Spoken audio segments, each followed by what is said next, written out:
Today I am super excited to be a guest designer for the Gray Muse. For those of you who know, this is Rubeena's little baby, not human baby, but company baby. So she started out with enamel pins and now she's branched out into stamps as well. So for this post and this video, I am going to be using the Hugs stamp set. And as you can see, I've already gone ahead here and I've stamped it up with the Wow embossing pad, and then I sprinkled black twinkle embossing glitter all over it to really sort of go for like a pop. To make sure that I got a really good coverage beforehand, because the thing with glitter powders is that you don't always get a very solid base, is that I stamped it with blackout ink from Ink on 3 first, using the Misty to make sure I get a really good coverage, because you saw that I stamped it. Then I went in with the Wow embossing pad over it and then sprinkled the embossing glitter on top. And you might notice here as well that I'm actually heating it from underneath. This really helps when you're doing anything with glitters, because obviously the heat tool is like a hairdryer, so it will just blow your glitter all over the place. So heating it from underneath will help your glitter to actually stay in place. And it works. You might be able to see it in the video as well, that you can kind of see how it like bubbles. It's kind of magic really, this whole embossing powder situation. I am a huge fan. There we are, we're nearly done. We're just going to do the last little corner here as well. And I have done this on a Canson XL watercolor paper because I wanted to use my Daniel Smith watercolors to color this image in. And I had an idea in my head at first. I was going to do like a really soft, gentle sort of pinky flowers, and maybe just add a tiny sort of slight hint of gray just around to kind of just draw the eye in. You will see how that plan worked out for me.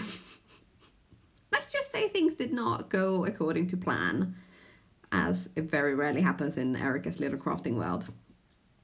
But anyway, let's not dwell on that anymore. It is what it is, and you will see the result in the end. I kept going back and forth thinking, I'm not sure I like this, to, oh my god, this is, without sounding like a complete egomaniac, this is incredible. So, I shall be very interested to see what you think. Right, here we are. We are finally finished, and look at that glitter. It's incredible the difference it makes just stamping the image with that black ink first. And the actual coloring is going to be in a time lapse because, watercoloring takes its sweet little time. But you can kind of see how the image is coming to life. And this is kind of, where I was thinking that, oh, this is going to be it. That's going to be the coloring, and then just a little sort of soft gray hue around it. But then I decided to go for gray on the letters as well, just to bring them out a little bit. And then I thought maybe I need to switch it to blues for the sort of the surrounding or the real proper background color. Yeah, I had so many thoughts and so many plans with this, and yeah, you just kind of took a life of its own and we're like, no, we're doing it this way. This is how it's happening now. But oh well, I had fun coloring it. And that is the main thing, isn't it, really, when you think about it?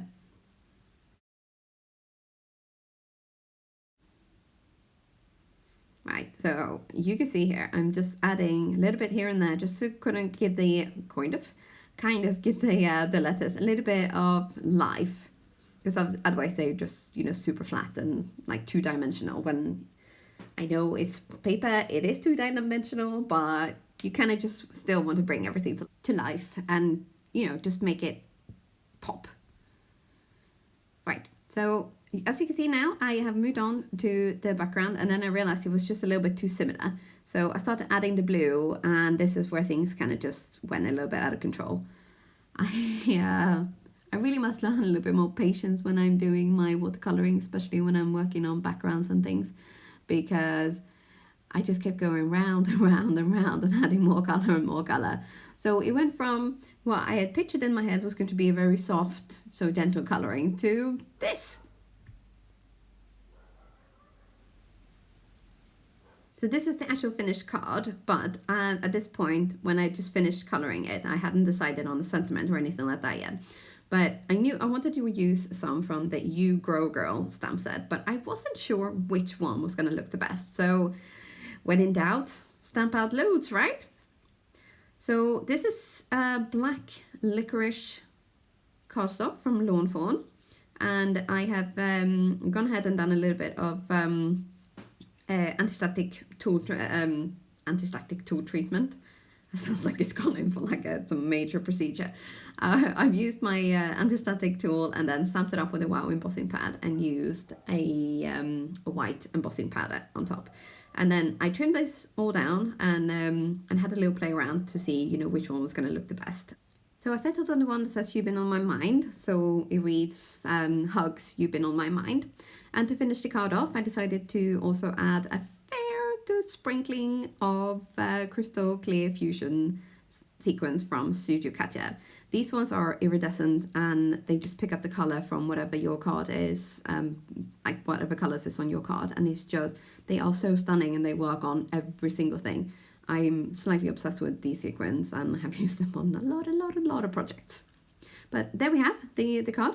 And this little video here, I managed to, instead of just filming it, I managed to go for the slow motion feature. So I didn't actually realize this until I was puzzling the video clips together. And at that point I thought, you know what, that's kind of funny really. It's a little bit of a blooper, isn't it? But oh well, such is life. At least in my little life.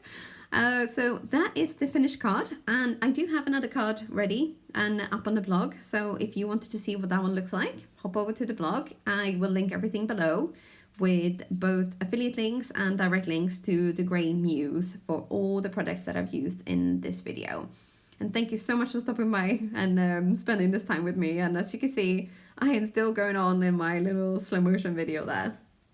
And if you have enjoyed this video, despite all the jibber-jabbering and mistakes and, you know, tongue-tied moments I've had, I would love it if you would give me a thumbs up and consider subscribing to my channel if you haven't already done so. And thank you so much for watching. I'll see you soon again. Bye for now.